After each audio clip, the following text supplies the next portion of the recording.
Yes, hello to everybody. I welcome you all to this new D&D session, Daily News Digest, जिसमें हम different newspapers से articles discuss करते हैं. आज के session में I am starting to discuss some articles from the Indian Express. मैं पहला article दिखा रहा हूँ. I think this is a very important and interesting article, which basically is an observation made by the ISRO chief that India should build its own observation capabilities to prevent collision with satellites in crowded orbits. Because I think this article has a lot of keywords which the student should make a note of. S. Somnath basically is the chairman of ISRO, and he has given a suggestion that ISRO will use its space docking experiment or SpadeX, which is planned for next month, to deorbit a satellite. And this is just a test experiment. The mission will see the satellite dock and connect a propulsive device to help deorbit another, in keeping with the agency's commitment to zero space debris. अब सवाल ये उठता है कि what exactly is this space debris? Debris basically means some अगर इसको हिंदी में शुद्ध भाषा में कहें तो ये एक कचरा है, एक चीज है जिसकी कोई यूटिलिटी नहीं है space. And ultimately, since a lot of satellites go to space and some of those satellites get dismantled in space, that is why space is suffering from a lot of debris. And this debris is very harmful. Why? Because this debris would make the launch of new satellites difficult, and it can also result in collision related incidents. So ISRO has committed itself to zero space debris. And इसमें जो process दिया हुआ है वो थोड़ा बहुत explain किया हुआ है. I think the students should have a look at it. But जो most important point है वो ये है कि there are numerous small debris items, uh, around 40,500, which are above the size of 10 centimeters, and 1.1 lakh objects of size of range 1 millimeter to 10 centimeter, and 130 million objects of size 1 millimeter to 1 centimeter that are currently tracked in space. The most significant concern is from these ones who are of the size 10 centimeter or more. So the bigger the object, the bigger the challenge it basically poses. And debris shielding alone cannot handle them for being big enough. But at the same time, those are too small, can be tracked easily. So the agenda is that automatic collision avoidance maneuver is to be done, so that even with just over 50 satellites, India needs to perform 100 collision avoidance maneuvers over the last 1 year. So this number needs to come down, and we eventually ensure that space debris is effectively tackled. तो उस sense में ये article थोड़ा सा factual nature का है, but लिखा हुआ है. अब I have seen a lot of questions on space particularly in the previous year. जैसे 2021 में जो James Webb space telescope launch हुआ था, 21 में मिशन लॉन्च हुआ, 2022 में यूपीएससी ने क्वेश्चन पूछ लिया कि how is it superior from all the predecessor space telescopes, what are the key goals of this particular mission. इसके अलावा there was another question on India's achievement in the field of space science and technology and how the application of this technology has helped India in its socio economic development.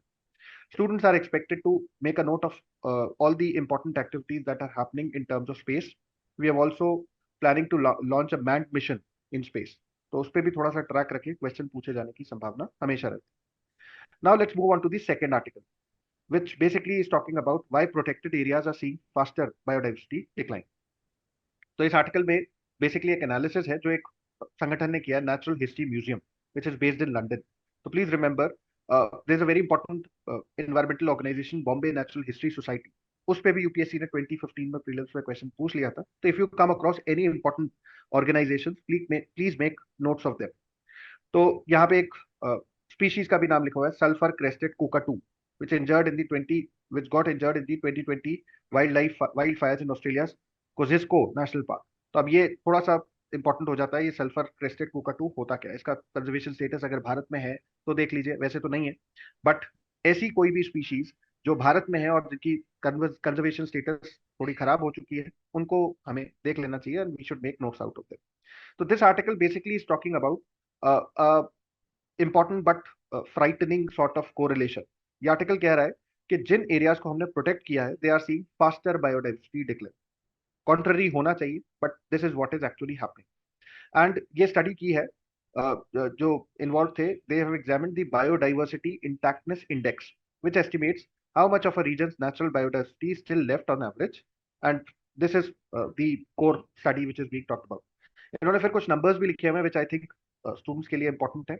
22% of biodiversity which is protected, ये आती है critical biodiversity area. इस पे भी एक question बन सकता है कि ये किस तरह के एरियाज होते हैं। वो इकोसिस्टम्स और areas such as wetlands, national parks, these are largely categorised under critical biodiversity areas. अब ये डिक्लाइन हो क्यों रहा है? तो इसमें एक रीजन उन्होंने बताया कि one of the primary reasons for the decline is that many of the protected areas are not designed to safeguard the whole ecosystem but only specific for certain species. This means that complete biodiversity intactness is not a priority, right? For example tiger reserve, तो tiger reserve में tiger को conserve करने के लिए action या measures लिए जाते हैं, but that is not the same for all the other species which are found in that particular tiger reserve. That is the reason you are not seeing biodiversity intactness. This is a key word, I think students को इसको note में डाल लेना चाहिए। फिर इसके अलावा कुछ और सजेशन उन्होंने दिए, जैसे यहाँ लिखा हुआ है कि another threat to the protected areas is oil gas and mining concession, जो बहुत सारे गवर्नमेंट ग्रांट्स के थ्रू निकल के आती है। मोर देन 65% ऑफ, अब ये एक नेशनल पार्क की बात हो रही है, Conkouati Douli National Park, examination में न्यूज़पेपर में मेंशन्ड है। हो सकता है यूपीएससी प्लेसेस इन न्यूज के एस्पेक्ट से, वर्ल्ड हिस्ट्री, वर्ल्ड ज्योग्राफी के से एसोसिएटेड कोई सवाल पूछ ले, please make a note of Conkouati Douli National Park, जो कि कहाँ मेंशन्ड है? Republic of Congo. तो पूछा जा सकता, which is one of the most biodiverse protected areas in the Republic of Congo and is occupied by oil as gas concession. So this is the reason why we are not seeing substantial decline in terms of biodiversity losses, particularly in the protected areas. फिर इसमें एक 30 by 30 initiative का भी mention है, जो students को थोड़ी सा देख लेना चाहिए, सर इंपॉर्टेंट है। ये 30/30 के लिए तो आप इलाबोरेट करेंगे सर थोड़ा सा? सर 30 by 30 बेसिकली एक कमिटमेंट है of various countries who have asked to come together, कि हम साथ में आते हैं, और जो वर्ल्ड की लैंड खराब होती जा रही है और स्थिति खराब होती जा रही है, बायोडाइवर्सिटी कम होती जा रही है, उस अपने इलाके का या अपने कंट्री का 30% एरिया बचाने की मुहिम है। तो एवरी कंट्री जिसने इस कमिटमेंट की है और इस 30 by 30 इनिशिएटिव का पार्ट है, they have committed themselves to protecting the environment and at least protecting 30% of the biodiversity in their particular respective country. So this is what it is. और ये मतलब Now ये I जो will, yes, मतलब ये जो 30/30 है, ये लास्ट लाइक कॉप में हुआ मॉन्ट्रियल में, जो क्यूनिंग मॉन्ट्रियल प्रोटोकॉल से ये उभर के आया है, ये है ना सर? ये yes sir, that's absolutely correct. Student को इसको ये भी नोट करना चाहिए। So now I would like to invite Gani sir to take this discussion forward. Okay, thank you sir. आज मैंने दो आर्टिकल देखे अखबार में जो काफी इंटरेस्टिंग लगे मुझे, और एट द सेम टाइम काफी इंपॉर्टेंट भी हैं। जो पहला टॉपिक है वो एंटी डिफेक्शन लॉ से रिलेटेड है। ये एंटी डिफेक्शन लॉ बेसिकली आपके जीएस पेपर 2 में आएगा, और इसमें बताया कि क्या इंपॉर्टेंस है एंटी डिफेक्शन लॉ की। और बेसिकली क्या होता है anti defection law? Anti defection law basically it's punish any individual member of the parliament or any individual member of the legislative assembly for leaving one party for the another party. Okay, so this anti-defection law was introduced in the constitution by amending the constitution by the 52nd constitutional amendment act, through which we have added the 10th schedule in the constitution. तो उस इस constitutional act को हम popularly anti defection law कहते हैं। Basically क्या होता है कि अभी कभी भी कोई भी अगर व्यक्ति विशेष अगर मेंबर है किसी भी सदन का, चाहे वो लोकसभा हो चाहे वो राज्यसभा हो, और उसको छोड़ के जाता है, तो उससे कई चीजें होती है। जैसे पहली चीज ये है कि वो हैम्पर करता है गवर्नमेंट की स्टेबिलिटी को। कि एक बड़ा फेमस सा केस है, इसमें मेंशन भी है, 1960s का केस है। एक गया लाल नाम का एक व्यक्ति था, और उसने क्या किया कि एक ही दिन में 3 बार पार्टी चेंज करी, तो उसके लिए उनका बड़ा फेमस सा एक नाम कॉइंड हो गया, आया राम गया राम नाम से। अब एक व्यक्ति अगर इतने बार पार्टी चेंज कर रहा है एक ही दिन के अंदर, या अगर कुछ अंतरकाल में भी, तो उससे पॉलिटिक जो गवर्नमेंट की स्टेबिलिटी है वो हैम्पर हो रही है। दूसरा, it also promoting the horse trading. तो basically the defection also promoting the horse trading of the legislator, which clearly goes against the mandate of the democratic setup. And to reduce this constitutional amendment act, which is also mentioned in article 52nd amendment act, was introduced during the period of the Rajiv Gandhi's government। और अब introduce तो कर दिया, basically अभी भी इसके अंदर कुछ चैलेंजेस हैं इस एक्ट के अंदर। एक जो मेजर चैलेंज है वो ये है कि जो स्पीकर है वो एक सोल अथॉरिटी है, जो भी प्रिसाइडिंग ऑफिसर है, चाहे वो लोकसभा का हो चाहे राज्यसभा का हो चाहे स्टेट असेंबलीज का हो, जो प्रिसाइडिंग ऑफिसर है वो सोल अथॉरिटी है। ये डिसीजन लेने में कि ये जिस व्यक्ति ने डिफेक्शन किया है कि वो किया है या नहीं किया है, ठीक है। And this decision of the speaker is also come under the judicial review, but the issue with this power is that कि यहाँ पे कोई टाइम माउंटेड पीरियड में स्पीकर डिसीजन नहीं देगा। कि ऐसा नहीं है कि अगर आज केस फाइल होता है कि तो विद इन 1 वीक और विद इन 4 वीक और within 6 month speaker decision दे देगा। कई बार क्या होता है, स्पीकर कई लंबे वक्त के बाद इस पे डिसीजन देता है। तो जो इसकी वजह से क्या होता है, अगेन जो स्टेबिलिटी गवर्नमेंट की वो हैम्पर होती है। दूसरा इसके अंदर एक और इशू मेंशन किया है, लेक ऑफ ट्रांसपेरेंसी का।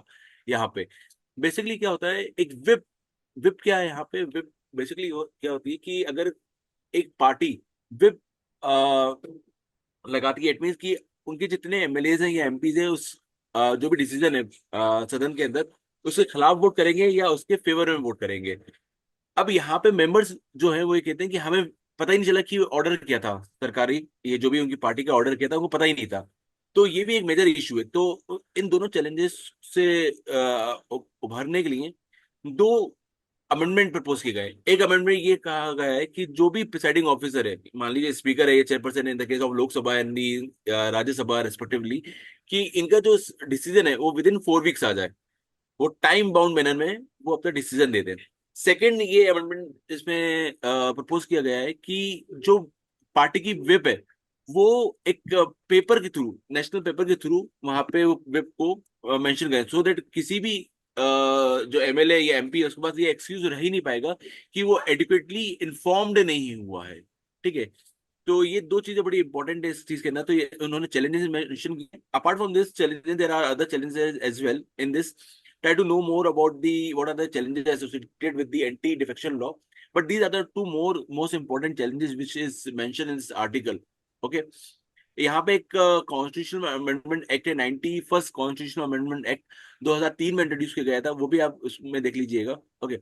अब इस टॉपिक पे ना कई बार क्वेश्चन पूछ चुके हैं, प्रीलिम्स में भी और मेंस में भी। फॉर एग्जांपल एक ये 2014 में एक क्वेश्चन आया था जो डायरेक्टली 10 शेड्यूल से रिलेटेड था, जो कि मैंने अभी बताया कि this act had introduce the 10 schedule. दूसरा 2013 के अंदर मेंस में भी एक क्वेश्चन आ चुका है और 2020 में भी एक क्वेश्चन आ चुका है स्पीकर से related.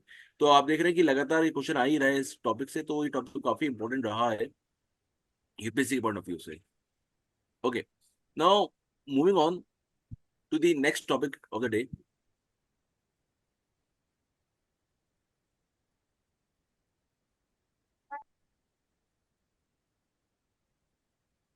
that is again from the Hindu.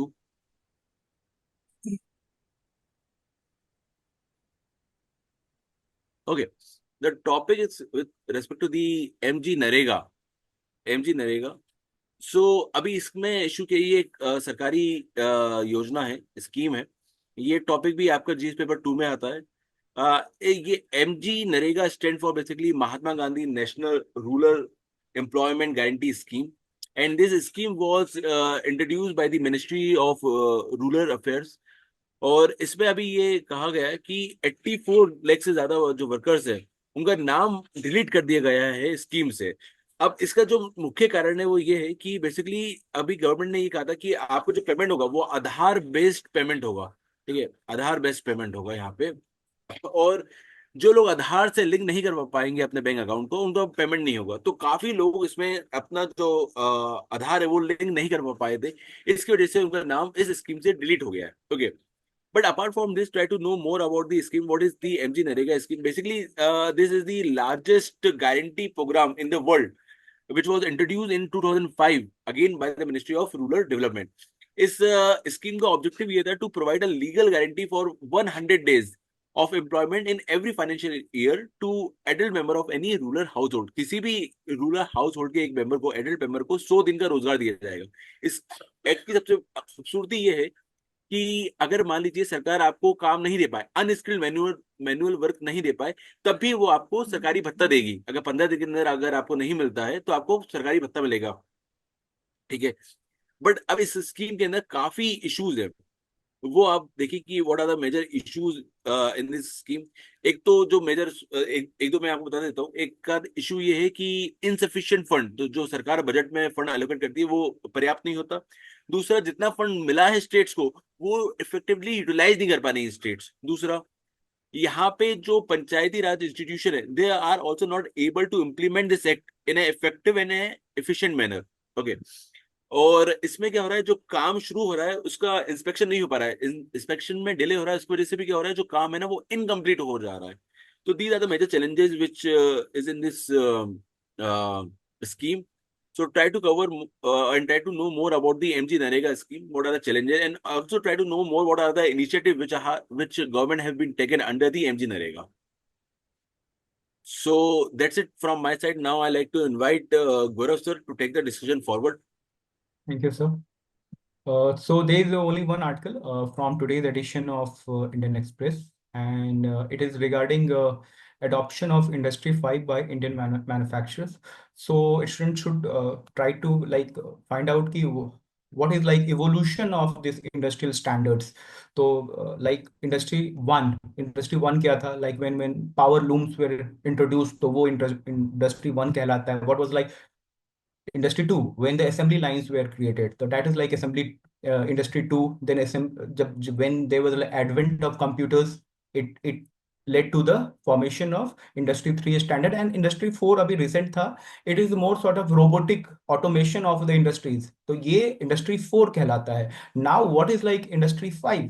So industry 5 is like a sort of symbiotic relationship between human at one hand and technology at the one hand. So this industry 5 will be driven by the artificial intelligence, machine learning, ये सब इसमें रहेगा, और एक human centric approach अपने आप में रहेगा इसमें. तो ये इंपॉर्टेंट है इंडस्ट्री 5 को. अगर हम इंडस्ट्री 4 से अगर डिफरेंशिएट करना चाहें तो this is like industry 5 is a more sort of human centric approach, where was industry 4 was more sort of automation. Now coming to what are like इसके फायदे क्या हो सकते हैं. फायदे हैं like it can be use for like inventory जो होती है इंडस्ट्रीज के, उसकी ट्रैकिंग के लिए हो सकता है. वी ऑल नो ऑल्सो कि एक हम गवर्नमेंट ऑफ इंडिया का स्कीम चलता है ऑपरेशन लीन, LEAN. तो जिसमें एक तरह से सस्टेनेबल प्रैक्टिसेस के लिए हम जो इंडस्ट्रीज हैं उनको हम प्रमोट करते हैं. तो it can also like be a good driver for operation lean also. Then there is a like जो industries का एक जो अपना revenue है, it is said that it will increase also. So this is like a consumer behavior के बारे में जाना जा सकता है, consumer willingness के बारे में जाना जा सकता है. तो this sort of whole sort of this industry 5 and industrial evolution के बारे में इस बेसिक आर्टिकल से स्टूडेंट जान सकते हैं, वो जाने. और हो सकता है ये आपके इकोनॉमिक्स के GS पेपर 3 में आ सकता है क्वेश्चन, या एथिक्स का भी ये एथिक्स के पेपर में एक एथिकल डायलेमा वाला टाइप का कुछ क्वेश्चन बन सकता है. तो it's all together good article. ये जो सारे डेटा और फैक्ट्स लिखे हुए हैं ये आप देख सकते हैं, ये कोट कर सकते हैं आप अपने आंसर्स में. So this is basically all from my side. This is a new article, question इसमें नहीं है. You can like try to find out similar कुछ अगर आर्टिकल्स हैं तो वो आप लोग देख सकते हैं. और मुझे लगता है कि एक इसका वो वाला भी साइड है, ह्यूमन सेंट्रिक जो साइड है, कि लाइक इससे आने से क्या एम्प्लॉयबिलिटी पे क्या प्रभाव पड़ेगा. वेन एवर एक new technology comes there is always a question that how it will impact the employability. Like when like ChatGPT आया है तो इससे बहुत सारे लोगों को लगता है कि जॉब्स जाएंगी.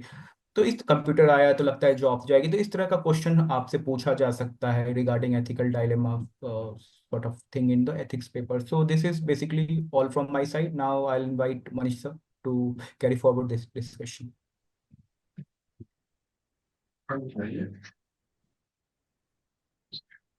Today I have one editorial from this Indian Express, and this editorial is talking about the problem of air, clean air in the NCR region. So in this article, the author is highlighting the recent, the failure of relevant government, जो भी concerned authority है, उनका in taking a strict action against the farmer who was burning the stable, and for that Supreme Court has came down very heavily on that. by citing Article 21 that is related to right to life, और उसमें right to life का part होता है clean environment. Apart from this, this article also highlights the components of the air pollution in Delhi. तो इनमें ये highlight करता है कि only 5 to 30% of pollution, air pollution is contributed by a stubble burning. Along with that, there is factors like local traffic, industry and construction work, जो इसके कारण से ये magnify हो रहा है ना. Apart from this, this article also highlights ki how this problem of air pollution, emerged in the NCR region, and it very smartly shows the contribution of one particular act that was, enacted by Punjab and Haryana government. The act is Subsoil Water Conservation that was passed in 2009. So what happened through this act? Na, both the government prohibited the paddy sowing period by 15 to 20 days. This means कि उन्होंने कहा कि अगर आप paddy को सो करना चाहते हो, अगर उसकी करना चाहते हो, you will have to start it after the mid of June. और पहले ये इनिशियली इससे पहले हो जाता था 10 20 25 डेज. तो अभी इससे क्या हुआ कि हार्वेस्टिंग का जो टाइम था ना, जो फार्मर्स को मिलता था, वो कम हो गया, because they have only 15 to 20 days after the harvesting of paddy and sowing of rabi crops. तो पहले क्या होता था कि they were using the manual technique to for, they were harvesting paddy manually. But because this time के जो shortage हुआ, because of that what happen कि जो लेबर की डिमांड हो गई उस अक्रॉस द पैन इंडिया बढ़ी एट द सेम टाइम, और लेबर कॉस्टली हो गया. At the same time government was promoting that subsidy in the related to the machines that may be used in harvesting the paddy. तो अब machine का use ये लोग करने लगे, बिकॉज ऑफ दैट स्टबल बच जाता था तो फील्ड्स में, जिसको 15 डेज के टाइम, कम टाइम के कारण वो उसको डिकम्पोजर जो भी है पूसा का, उसको भी यूज करते हैं, तो उसमें भी टाइम लगता है. तो इस कारण से ये प्रॉब्लम परसिस्ट हुआ, and they are being forced to burn the stubble. तो ये आर्टिकल हाईलाइट करता है. along with that, this article also highlights कि how can we solve this problem. तो इसमें कहा गया है कि अगर हम जो फार्मर्स हैं उनको सब्सिडी पे करें, so that they can harvest the paddy manually, तो उसमें जो कॉस्ट आता है, लेबर कॉस्ट बढ़ा है, उसको अगर सब्सिडी के रूप में दिया जाए, then it this problem can be solve. Along with that, ये रूरल अनएम्प्लॉयमेंट में भी बहुत हेल्पफुल रहेगा. उसके साथ साथ ये हुआ है कि अगर हम फार्मर्स को क्रॉप डाइवर्सिफिकेशन के लिए पुश करें तो ये भी हेल्पफुल रहेगा, बिकॉज वी नो कि because of the green revolution, Haryana, western UP और जो पंजाब रीजन है, they are cultivating those type of crops that is not suitable to that region. तो यहाँ पे हम डाइवर्सिफाई कर सकते हैं. इसमें हम एमएसपी को यूज कर सकते हैं, एमएसपी के थ्रू उनको प्रमोट कर सकते हैं, थ्रू गिविंग द एमएसपी की कैसे आप इसको प्रोड्यूस करो, डाइवर्सिफिकेशन में हेल्प करेगा. और मैनुअल हार्वेस्टिंग क्या होता है ना, ये वाटर कंजर्वेशन में भी और पॉल्यूशन को कम करने में हेल्पफुल होगा. और जो स्टेबल बर्निंग होती है, that also take some sort of nutrition from the soil, तो वो भी प्रॉब्लम हम इसके थ्रू चेक कर सकते हैं. तो बेसिक टेक अवे यही है कि ये प्रॉब्लम का जेनेसिस कैसे हुआ और इसको हम कैसे सॉल्व कर सकते हैं. तो मेंस के पॉइंट ऑफ व्यू से आर्टिकल इंपॉर्टेंट है. इससे रिलेटेड प्रीवियस ईयर क्वेश्चंस जैसे कि 2016 में आया था एयर क्वालिटी इंडेक्स से, 2000 फिर मेंस में क्वेश्चन आया था ग्लोबल एयर क्वालिटी गाइडेंस से. तो this is from my side, and I would like to invite Kanhaiya sir to continue the discussion. Thank you sir. मेरे पास दो आर्टिकल्स हैं. ये द हिंदू के कल के एडिशन हैं.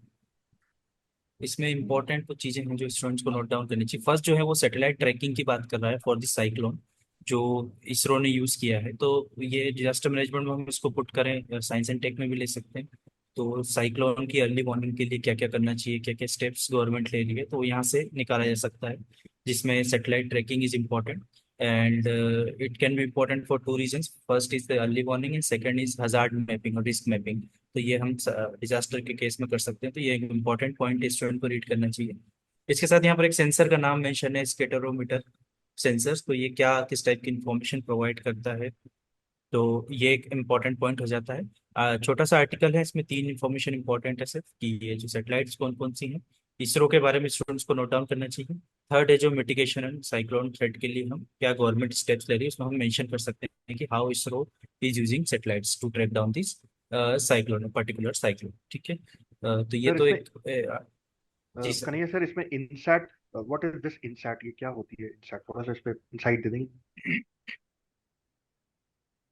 जी sir, Indian satellite system sir, ये आप देखोगे इसमें जियो स्टेशनरी ऑर्बिट में ये जो मूव करता है, ये जनरली सेंसिंग के लिए होते हैं, इंफॉर्मेशन सेंसिंग के लिए। एंड जब हम इसमें देखते हैं कि अलग अलग टाइप के सैटेलाइट जो स्टूडेंट को नोट डाउन करने चाहिए, जैसे कम्युनिकेशन सैटेलाइट्स अलग होती है, रिमोट सेंसिंग सैटेलाइट अलग होती है, तो हम अलग अलग पर्पस के लिए अलग अलग सैटेलाइट्स यूज करते हैं। तो इस इनसेट भी उसी का पार्ट है, जिसको हम सेंसिंग के लिए यूज करते हैं कि how particular wind pattern is developing particular region, weather pattern क्या है। तो इन सब चीज़ों के लिए, जैसे यहाँ पर जो स्कैटरोमीटर बताया गया है, वो भी उसी के स्टेटस के लिए रहता है कि ओशन विंड्स का उसका सर्कुलेशन का पैटर्न क्या है। तो ये सैटेलाइट में जो सेंसर यूज होता है, ये इसमें हेल्प करता है फॉर ट्रैकिंग। नेक्स्ट आर्टिकल जो है आज का, that is related to this cabinet note for 1000 crore VC fund for space firm. तो वेंचर कैपिटल फंड के ऊपर है, कैबिनेट ने इसको अप्रूव किया है for to support the firms in the space tech domain. तो स्पेस टेक में सपोर्ट करने के लिए, तो वेंचर कैपिटल फंड क्या होता है, जो फॉर एग्जांपल ऐसा कोई फंड जो इन्वेस्टर से पैसे लेके फास्ट ग्रोइंग जो या फिर जो हाईली पोटेंशियल स्टार्टअप्स हैं या फिर स्मॉल फर्म्स हैं, उसमें इन्वेस्ट करने के लिए यूज किया जाता है। तो ये वेंचर कैपिटल फंड है। इसके साथ, इसमें फंड के साथ साथ एक्सपर्टीज भी दी जाती है और साथ में मेंटरिंग भी प्रोवाइड की जाती है। तो गवर्नमेंट ट्राई कर रही है कि स्पेस टेक डोमेन में जो फर्म्स हैं उसको हेल्प किया जाए through this venture capital fund. तो स्टूडेंट्स के लिए एक इम्पॉर्टेंट हो जाता है। किसके अंडर में सेट किया गया, ये इंपॉर्टेंट है, Indian National Space Promotion and Authorization Centre. तो ये एक इम्पॉर्टेंट ऑर्गेनाइजेशन है, तो ये पता होना चाहिए कि किसके अंडर में आता है, क्या है, इसकी इन्फॉर्मेशन इंपॉर्टेंट हो जाती है स्टूडेंट्स के लिए। नेक्स्ट यहाँ पर दिया गया है कि ये ईयर मेंशन है और इसमें फंड कितना होगा, कितना कितना दिया जाएगा, और एलिजिबिलिटी क्या होगी फर्म्स की, तो वो भी इम्पोर्टेंट हो जाता है कि जो फर्म हो उसमें गवर्नमेंट को पोटेंशियल दिखना चाहिए, इसका ग्रोथ ट्रेजेक्टरी ट्रैक किया जाएगा, उसका नेशनल स्पेस कैपेबिलिटी पे क्या पोटेंशियल इम्पैक्ट होगा, जो पर्टिकुलर फर्म है उसकी टेक्नोलॉजी का, तो वो भी कंसिडर किया जाएगा टू गिव दिस फंड। तो ये एक इम्पोर्टेंट पॉइंट हो जाता है। इसमें जो ये इन स्पेस मेंशन्ड है, इसके लिए थोड़ा इलेबोरेशन कर सकते हैं? यस सर, जो यहाँ पर ऑर्गेनाइजेशन मेंशन है sir, Indian National Space Promotion Authorization Centre. तो इसके बारे में इंफॉर्मेशन बता दूं, शुड नो कि ये जो सेंटर है ये है क्या। तो as you can see in this screen, Indian National Space Promotion Authorization Centre is a single window independent nodal agency that function as autonomous agency in the Department of Space. तो एक चीज important यहाँ हो जाएगी कि Department of Space के under में ये आएगा, single window independent nodal agency है। इसका पर्पस क्या है, to reform and to enable and facilitate the participation of private players. जैसे हम वेंचर कैपिटल को ये मैनेज कर रहे हैं, तो हम वहां से समझ में आ रहा है कि हम प्राइवेट इंडस्ट्रीज को जो स्पेस डोमेन में काम कर रही है उसको प्रमोट करने के लिए काम कर रहे हैं। तो इन स्पेस का भी यही रिस्पॉन्सिबिलिटी है, to promote and enable and authorise and to supervise the various space activities of non governmental entities. तो वो यहाँ पर मेंशन है। इसके अलावा इसमें देखा जाए कि ये एक टाइप से इंटरफेस है between space, ISRO and non governmental entities. तो कभी कभी क्या होता है कि नॉन गवर्नमेंटल एंटिटीज को इसरो का इंफ्रास्ट्रक्चर यूज करना रहता है for testing and promoting their और यूजिंग देयर स्पेस डोमेन, ये डोमेन नॉलेज। तो ये जो है उसके बीच में एक इंटरफेस है एक टाइप का। तो जो भी प्राइवेट प्लेयर्स की एक्टिविटी स्पेस की है वो मॉनिटर करता है in space. So this was regarding this article. So I think we are at the end of this today's discussion. Thank you so much. And one more thing sir, I like to add कि in space के साथ student NSIL के बारे में भी जान सकते हैं। एनएसआईएल वो भी एक इसरो का ही इनिशिएटिव है, गवर्नमेंट ऑफ इंडिया का इनिशिएटिव है। Try to like find what is difference between in space and NSIL. So thank you Yes, sir. Sir for this like insightful discussion. Thank you all.